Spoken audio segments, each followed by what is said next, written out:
Morning. Absentee voting has now been open for a week for the April 2nd election, and a big question for Jackson County voters is whether they want to extend a sales tax that would help pay for a new downtown Royals Stadium and renovations at GEHA Field at Arrowhead Stadium. You've seen these by now. What the Royals say it would look like if it's built, a stadium and entertainment district right there in the crossroads, located near East 16th and McGee, just south of T-Mobile Center. So in order to make the move, the Royals would need to acquire about 40 pieces of property owned by more than 20 groups. 20 groups own the property there. So that's the Royals situation. Tomorrow, we expect to learn a lot more about what the Chiefs want to do if that money gets passed to renovate GEHA Field at Arrowhead Stadium. In fact, they're having a news conference tomorrow morning to release more details about that. We just got news of this yesterday. Chiefs Chairman and CEO Clark Hunt has said on several occasions in the past that he sees his team's future as part of the Truman Sports Complex. An April election, that doesn't typically bring in a lot of voters. Right. But we heard from the Kansas City Election Board, who says the stadium tax vote is likely impacting absentee voting. KSHP 41 News reporter Elise Schoenig live for us this morning. Elise, good morning.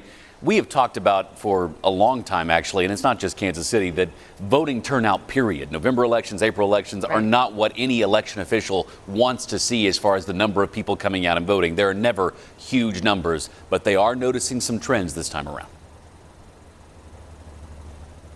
You said it exactly right there, Taylor. Good morning to both of you guys. So what they're telling me here is that so far for the absentee period, which has only been open here in Kansas City for about a week now, they're seeing double the amount of the number of voters that they would usually expect to see. Now, to put some context behind that number, so far they've seen 38 people to come in and vote absentee, which, like Taylor just said, still not a lot of people if you really think about it. However, again, double compared to what they would normally expect to see in this first week. So again, this voting period, when we talk about absentee, that's for people who can't come and vote on election day.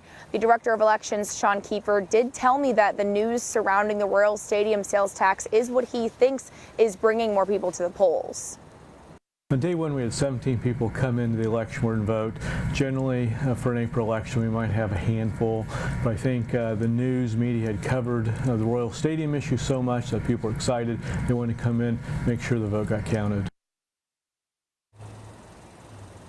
So again, you heard right there, just on day one, 17 people. And just to continue to provide some perspective and context here on KSHP 41, we'll tell you also that Sean Kiefer says typically a 12% vote is what they might expect from an April election. Thanks to this stadium sales tax proposal, they could see up to a 20% vote for this April election, Lindsay and Taylor. All right, ladies, thank you. Reminder, this is absentee voting. This is for people who cannot be there to vote on election day on April the 2nd.